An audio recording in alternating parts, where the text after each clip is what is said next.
আমি দিব আমি দিব আমি দিব আমি দিব। আরে তোরা থাম। স্ট্রবেরি স্ট্রবেরি স্ট্রবেরি, গোটা ছাদ বাগান পড়ে থাকতে তোমাদের কৌতূহল শুধু স্ট্রবেরি গাছ নিয়ে। এই গাছটা আমি কোথায় পাই? আরে বাবা, আমি নিজেই তৈরি করি।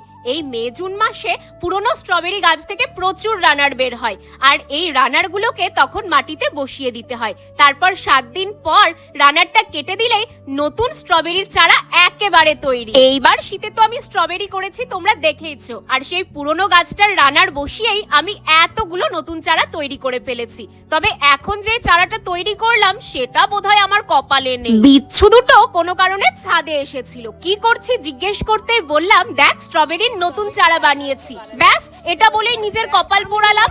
আরে তোমাদের মতো ওদেরও যে স্ট্রবেরি খুব পছন্দ, তাই দুজন মিলে টানাটানি শুরু করে দিয়েছে এই স্ট্রবেরির নতুন চারাটা কে নেবে। যাকগে, তোমরাও কিন্তু এভাবে স্ট্রবেরির চারা তৈরি করতে পারো।